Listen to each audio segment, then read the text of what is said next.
মেদিনীপুর জেলার রামনগর বিধানসভা কেন্দ্রের পুজোর ঢাকে পড়ল কাঠি।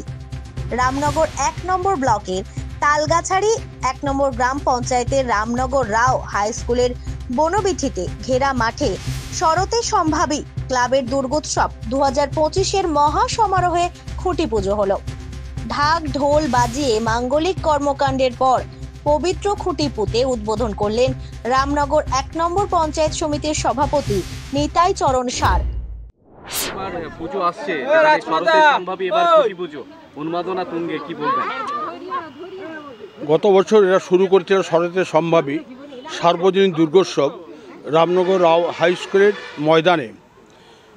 বর্তমান বছরও তারা সবাই ব্রতী হয়েছিলেন প্রতি বছরই সার্বজনীন দুর্গোৎসব অনুষ্ঠিত করবেন শরতের সম্ভাবী। তার সভাপতি সম্পাদক সকল কার্যকর্তা এখানে আছেন, মায়েরা এখানে আছেন এবং আমাদের পঞ্চায়েত সমিতির সদস্য দীপক স্যার আছেন এবং আমাদের মাস্টারমশাই দিলীপ মিশ্র মহোদয় আছেন, শৈবাল দাস আছে, রাজকুমার দাস আছে এবং আমাদের সুশীল সুরঞ্জন দাস মহাপাত্র, সমীরঞ্জন দাস মহাপাত্র সভাপতি তিনি আছেন এবং সমস্ত কর্মকর্তারা আছেন। আমি সবচেয়ে আনন্দ লাগে এই সার্বজনীন দুর্গোৎসব এমন একটি উৎসব বাঙালির, সারা বছর ধরে মানুষ তাকিয়ে থাকে কবে সার্বজনীন দুর্গোৎসব অনুষ্ঠিত হবে। তাকে লক্ষ্য রেখে শরতের সম্ভাবী তারা কিন্তু ঐকান্তিকভাবে নিজেদের প্রচেষ্টায় এই ধরনের পুজো অনুষ্ঠিত করার জন্য আমরা আনন্দিত। যাতে সরকারি সাহায্য পেতে পারে তার জন্য আমরা নিশ্চয়ই প্রচেষ্টা গ্রহণ করব এবং ওদের মা যেন আশীর্বাদ করেন, আমরা সমাজে সবাই একে অপরে পরিপূরক হয়ে থাকতে পারি এবং আগামী দিনে সমাজকে গড়তে পারি। এই প্রতিশ্রুতিবদ্ধ হয়ে শরতের সম্ভাবী ক্লাব সারা বছর ধরে বিভিন্ন কর্মকাণ্ডে সে যুক্ত থাকে এবং মানুষের আপদে বিপদে তারা দাঁড়ায়। শুধু সার্বজনীন দুর্গোৎসব করে না, তার প্রতি সারা বছর ধরে বিভিন্ন কাজের সঙ্গে যুক্ত থাকে।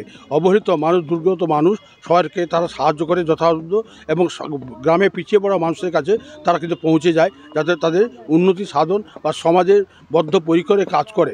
তাই আমি শরতের সম্ভাবী সকল সদস্যকে ধন্যবাদ জানাই এই ধরনের অনুষ্ঠান করার জন্য। উপস্থিত ছিলেন রামনগর ১ নম্বর পঞ্চায়েত সমিতির সদস্য দীপক সার, ক্লাবের সভাপতি শ্রমিক রঞ্জন দাস মহাপাত্র, সম্পাদক শৈবাল কান্তি দাস, কার্যকরী সভাপতি বিশ্বব্রত পণ্ডা, রাজকুমার দাস সহ কমিটির সকল সদস্য ও অতিথিগণ। এবার আপনাদের কি থিম থাকছে বা কি পরিকল্পনা থাকছে এবার আপনাদের?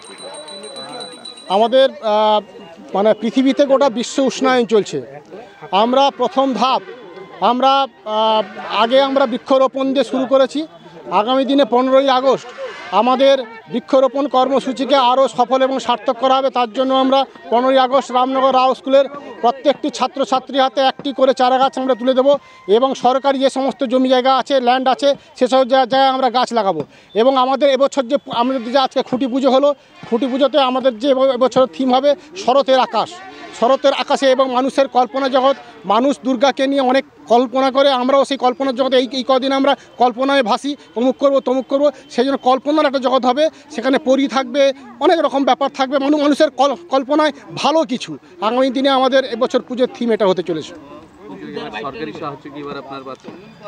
হ্যাঁ, আমরা প্রশাসনের সাথে যোগাযোগ করেছি। আমাদের ক্লাব রেজিস্ট্রেশন হওয়ার পথে আমাদের পঞ্চায়েত সমিতির যিনি সভাপতি তিনি কথা দিয়েছেন, উনি চেষ্টা করবেন সরকারি সাহায্য পাইয়ে দেওয়ার জন্য।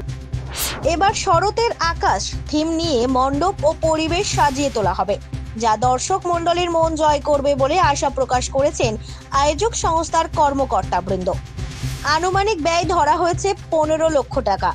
এই মাঙ্গলিক অনুষ্ঠান দেখার জন্য এবং উৎসব কমিটির উৎসাহিত করার জন্য বহু গ্রামবাসী হাজির হয়।